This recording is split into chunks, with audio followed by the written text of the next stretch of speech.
ഇന്നൊരു healthy evening snack ആയാലോ?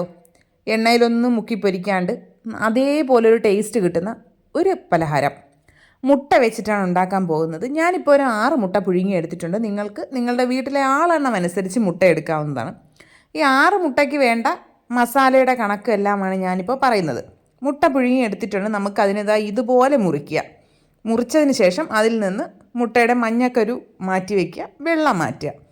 അങ്ങനെ നമുക്ക് എല്ലാം റെഡിയാക്കി വെക്കാം. ഇനി ബാക്കി പരിപാടികളിലേക്ക് കടന്നാലോ? അതിനായിട്ടൊരു പാൻ അടുപ്പിലേക്ക് വെച്ച് കൊടുത്തിട്ടുണ്ട്. അതിലേക്ക് 1 ടേബിൾ സ്പൂൺ വെളിച്ചെണ്ണ ചേർത്തിട്ടുണ്ട്. അതിലേക്ക് ചെറിയൊരു കഷ്ണം ഇഞ്ചി, കുഞ്ഞൊരു കഷ്ണം ഇഞ്ചി പൊടിയായിട്ട് അരിഞ്ഞത് ചേർത്ത് കൊടുക്കുന്നുണ്ട്. 4 അല്ലി വെളുത്തുള്ളി എടുത്തിട്ടുണ്ട്, അതിനെയും പൊടിയായിട്ട് അരിഞ്ഞിട്ടുണ്ട്. ഇഞ്ചി വെളുത്തുള്ളി പേസ്റ്റ് ഉണ്ടെങ്കിൽ അതൊരു 1/2 ടീസ്പൂൺ ചേർത്താലും മതിയാകും. ഇനി ചെറിയ തണ്ട് കറിവേപ്പില കൂടി കുഞ്ഞായിട്ട് അരിഞ്ഞ് ചേർത്ത് കൊടുത്തിട്ടുണ്ട്. ഇനി ഇതിലേക്ക് എരിവിനായിട്ട് 1 പച്ചമുളകാണ് ഞാൻ ചേർക്കുന്നത്. അത്യാവശ്യം എരിവുള്ളതാണ് എന്ന് തോന്നുന്നത് കൊണ്ടാണ് 1 പച്ചമുളക് ചേർത്തത്. നിങ്ങൾക്ക് 2 പച്ചമുളകൊക്കെ ചേർക്കാവുന്നതാണ്. ഇനി ഇതെല്ലാം കൂടി നന്നായിട്ടൊന്ന് റോസ്റ്റ് ചെയ്തതിന് ശേഷം ഇതിലേക്ക് മീഡിയം സൈസ് സവോള 2 എണ്ണം എടുത്തിട്ടുണ്ട്. സവോള നല്ല ചെറുതായിട്ട് അരിഞ്ഞെടുത്തിരിക്കുകയാണ് ഞാനിപ്പോൾ. നിങ്ങൾക്ക് ചോപ്പറിലിട്ട് ചോപ്പ് ചെയ്തും എടുക്കാവുന്നതാണ്. പക്ഷേ ചോപ്പറിലിട്ട് എടുക്കുമ്പോൾ അതിൽ നിന്ന് നന്നായിട്ട് വെള്ളം ഇറങ്ങുന്നതായിട്ട് എനിക്ക് തോന്നിയിട്ടുണ്ട്. അതുകൊണ്ടാണ് ഞാനിപ്പോൾ അങ്ങനെ ചെയ്യാതിരുന്നത്. ഇനി ഇതിലേക്ക് നമുക്കൊരു 1/4 ടീസ്പൂൺ ഉപ്പ് ചേർത്ത് കൊടുത്തിട്ട് ഒന്നുകൂടെ വഴറ്റിയെടുക്കാവുന്നതാണ്. ഉപ്പ് ചേർക്കുമ്പോൾ എല്ലാവർക്കും അറിയാവുന്നതാണല്ലോ, ഇതൊന്ന് പെട്ടെന്ന് വഴണ്ട് കിട്ടും. ഇനി നമുക്കിതൊന്ന് അടച്ചു വെച്ച് കൊടുക്കാം. അപ്പോൾ ഈ ഉള്ളിയെല്ലാം കുറച്ചുകൂടി ഒന്ന് സോഫ്റ്റായി കിട്ടും. വീഡിയോസൊക്കെ കാണുന്ന കൂട്ടുകാർക്ക് ഇഷ്ടമാകുന്നുണ്ടെങ്കിൽ പ്ലീസ് ഒന്ന് ചാനൽ സബ്സ്ക്രൈബ് ചെയ്ത് സപ്പോർട്ട് ചെയ്യുക. വീഡിയോസൊക്കെ ലൈക്ക് ചെയ്യുക, കമൻറ്റ് ചെയ്യുക, ഷെയർ ചെയ്യുക. സ്കിപ്പ് ചെയ്യാണ്ട് മുഴുവനായിട്ടും കാണുകയും വേണം കേട്ടോ. പിന്നെ ബെൽ ബട്ടൺ അമർത്താൻ ആരും മറന്നു പോകരുത്. അതിലെ ഓൾ എന്നുള്ള ഓപ്ഷൻ തന്നെ പ്രസ് ചെയ്യണം. ഹൈപ്പും കൂടി ചെയ്തോളുന്നേ. ഇനി നമുക്ക് സ്നാക്കിലേക്ക് വരാം. ഇപ്പോൾ ഉള്ളിയെല്ലാം ഏകദേശം നന്നായിട്ടൊന്ന് സോഫ്റ്റായിട്ട് വന്നിട്ടുണ്ട്. ഇനി നമുക്കിതിലേക്ക് ചേർക്കേണ്ടത് ഒരു മീഡിയം സൈസ് തക്കാളിയാണ്. തക്കാളിയുടെ കുരുവും അതിലുള്ള വെള്ളവും ഒക്കെ കളഞ്ഞതിന് ശേഷം പൊടി പൊടിയായിട്ട് അരിഞ്ഞെടുത്തിരിക്കുകയാണ് തക്കാളി. അതിനെ ഇതിലേക്ക് ചേർത്ത് കൊടുക്കാം. തക്കാളിയും ഉള്ളിയും എല്ലാം കൂടി ഒന്ന് യോജിപ്പിച്ച് കൊടുക്കാം. അതിനുശേഷം നമുക്കിതൊന്ന് അടച്ചു വെച്ച് കൊടുക്കാം. അപ്പോൾ ഈ തക്കാളി ഒന്ന് കുക്കായി കിട്ടും. തക്കാളി ഒന്ന് നന്നായിട്ട് സോഫ്റ്റ് ആയതിന് ശേഷമാണ് ഇതിലേക്ക് മസാലപ്പൊടികൾ ചേർത്ത് കൊടുക്കുന്നത്. മസാലപ്പൊടികളെന്ന് പറയുമ്പോൾ അധികമായിട്ട് ഒന്നുമില്ല. ഒരു 1/4 ടീസ്പൂൺ മഞ്ഞൾപ്പൊടി, 1/4 ടീസ്പൂൺ ഗരം മസാലപ്പൊടി, 3/4 ടീസ്പൂൺ മല്ലിപ്പൊടി, 1/2 ടീസ്പൂൺ കാശ്മീരി ചില്ലി പൗഡർ ചേർക്കുന്നുണ്ട്, 1/2 ടീസ്പൂൺ കുരുമുളക് പൊടി ചേർക്കുന്നുണ്ട്. ഞാൻ ആദ്യം 1/4 ടീസ്പൂൺ കുരുമുളക് പൊടി ചേർത്തു. പിന്നെ എരിവ് കുറവാണ് എന്ന് തോന്നിയത് കൊണ്ടൊരു 1/4 ടീസ്പൂൺ കൂടി ചേർത്ത് കൊടുക്കുന്നുണ്ട്. പിന്നെ നമ്മൾ മുട്ട വെച്ചിട്ടുള്ള സ്നാക്ക് ആകുമ്പോൾ കുരുമുളക് പൊടിയുടെ ടേസ്റ്റ് ഒന്ന് മുന്നിട്ട് നിൽക്കുന്നത് നല്ലതാണ്. മസാല എല്ലാം കൂടി ചേർത്തതിന് ശേഷം അതിൻ്റെ ആ ഒരു പച്ച ടേസ്റ്റ് മാറുന്നത് വരെ ഒന്ന് മിക്സ് ചെയ്യുക. ഇനി നമ്മൾ എടുത്ത് വെച്ചിരിക്കുന്ന മുട്ടയുടെ ഉണ്ണി ഉണ്ടല്ലോ, അതിനെ ഇതിലേക്ക് പൊടിച്ച് ചേർത്ത് കൊടുക്കാവുന്നതാണ്. നിങ്ങൾക്ക് ഒരുപാട് മുട്ടയുടെ ഉണ്ണിയുടെ ടേസ്റ്റ് ഇഷ്ടമല്ല എങ്കിൽ 1-2 എണ്ണം ചേർത്താലും മതിയാകും. ഞാനിപ്പോൾ അത് മുഴുവനായിട്ട് ചേർത്തിട്ടുണ്ട്. കാരണം ഇവിടെ മുട്ടയുടെ ഉണ്ണി ചിലവാകാൻ വലിയ പാടാണ്. അപ്പോൾ ഇങ്ങനെ എന്തെങ്കിലുമൊക്കെ ട്രിക്കുകൾ പരീക്ഷിച്ചാൽ മാത്രമേ ഈ സാധനം കുട്ടികൾ കഴിക്കുള്ളൂ.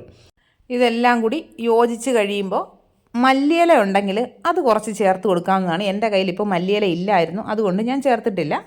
ഫ്ലെയിം ഓഫ് ചെയ്യുക. എന്നിട്ട് നമുക്കതിനെ ഒരു പാത്രത്തിലേക്ക് മാറ്റി കൊടുക്കാം. എന്നിട്ട് അത് തണുക്കാനായിട്ട് മാറ്റി വയ്ക്കാം. അതൊന്ന് പരത്തി വെച്ച് കൊടുക്കുമ്പോൾ ചൂടൊന്ന് ആറിക്കിട്ടും. നമുക്കിതിനെ ഒന്ന് ബോൾസാക്കി എടുക്കാനുള്ളതാണല്ലോ.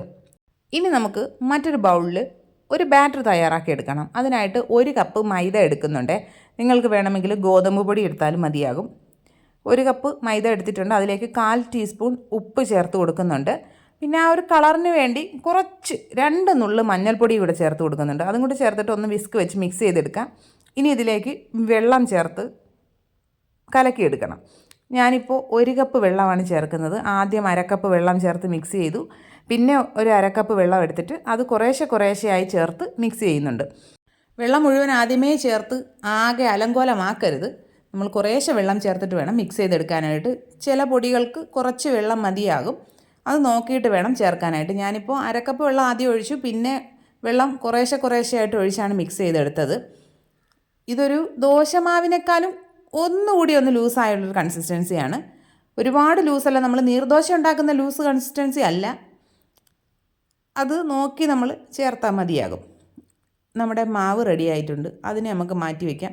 എന്നിട്ട് നമ്മുടെ ആ നേരത്തെ ഉള്ളിയുടെ മിക്സ് ഉണ്ടല്ലോ, അത് ചൂടാറിയിട്ടുണ്ട്. അതിനെ ചെറിയ ബോൾസാക്കി എടുക്കാം. ബോൾസാക്കി എടുത്തിട്ട് ഞാനിപ്പോൾ ഈ കാണിക്കുന്നത് പോലെ നമ്മുടെ മുട്ടയുടെ വെള്ളയ്ക്കകത്ത് ഫില്ല് ചെയ്ത് കൊടുക്കാവുന്നതാണ്. മുട്ടയുടെ വെള്ളയിലേക്ക് വെച്ചിട്ട് ചെറുതായിട്ടൊന്ന് പ്രസ് ചെയ്ത് കൊടുക്കണം. കറക്റ്റ് ആ 6 മുട്ടയ്ക്കുള്ള ഫില്ലിങ് മാത്രമേ ഉണ്ടായിരുന്നുള്ളൂ, അധികം ഒന്നുമില്ല. ഇനിയാണ് ഇതിലെ ഒരു ട്വിസ്റ്റ്. എന്താണെന്ന് വെച്ചാൽ നമ്മളിതിനെ എണ്ണയിൽ മുക്കി പൊരിക്കുന്നില്ല, ഷാലോ ഫ്രൈ പോലും ചെയ്യുന്നില്ല. നമ്മളിതിനെ ഉണ്ണിയപ്പച്ചട്ടിയിലാണ് ഉണ്ടാക്കിയെടുക്കാൻ പോകുന്നത്. ഉണ്ണിയപ്പച്ചട്ടിയിൽ ചെറുതായിട്ടൊന്ന് എണ്ണയൊന്ന് ബ്രഷ് ചെയ്ത് കൊടുക്കുന്നുണ്ട്. ഇനി നമുക്ക് അതിലേക്ക് ഓരോ സ്പൂൺ മാവ് ഓരോ കുഴികളിൽ ഒഴിച്ചു കൊടുക്കാം. അത് അടുത്തടുത്തുള്ള കുഴികളിൽ ഒഴിക്കാതിരിക്കുക. ആ മാവ് ഒഴിച്ചതിന് ശേഷം ഉടനെ തന്നെ നമ്മുടെ ആ മുട്ടയുടെ ഫില്ലിങ് വെച്ച് കൊടുക്കുക. അത് വെച്ചതിന് ശേഷം അതിന് മുകളിലേക്ക് നമ്മൾ വീണ്ടും കുറച്ച് മാവ് ഒന്ന് ഒഴിച്ചു കൊടുക്കുക.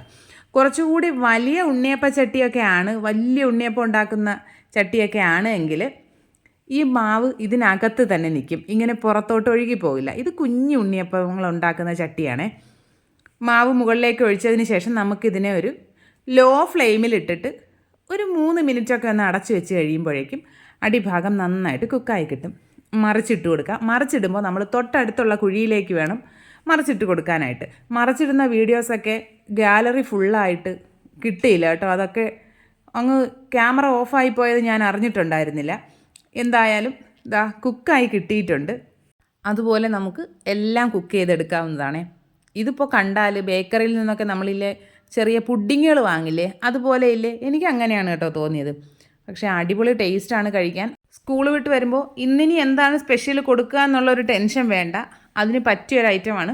മുട്ട കഴിക്കാത്ത കുട്ടികളെ കൊണ്ട് മുട്ട കഴിപ്പിക്കാനുള്ളൊരു നല്ലൊരു വഴിയും കൂടിയാണ്. ഞാനിതിനെ ഒന്ന് മുറിച്ചുകൂടി ഒന്ന് കാണിച്ചു തരാം. നല്ല ഭംഗിയാണെന്നേ ഇത് കാണാനും കഴിക്കാനും. ഇങ്ങനെ മുറിച്ച് വെച്ചും വേണമെങ്കിൽ കൊടുക്കാവുന്നതാണ്. എൻ്റെ വീട്ടിൽ എന്തായാലും ഈ ഐഡിയ നന്നായിട്ട് വർക്കൗട്ട് ആയിട്ടുണ്ടായിരുന്നു. മുട്ടയുടെ മഞ്ഞ കഴിക്കാത്തവരൊക്കെ മഞ്ഞ ഏത് വഴിക്ക് പോയെന്ന് കൂടി കണ്ടില്ല. അത്രയ്ക്ക് നന്നായിട്ട് ചിലവായിട്ടുണ്ടായിരുന്നു. എല്ലാ കൂട്ടുകാരും ട്രൈ ചെയ്ത് നോക്കുക. ഫീഡ്ബാക്സൊക്കെ കമൻറ്റ് ബോക്സിൽ അറിയിക്കുക. ഇനി മറ്റൊരു അടിപൊളി വീഡിയോ ആയിട്ട് ഉടനെ കാണാം. ബൈ.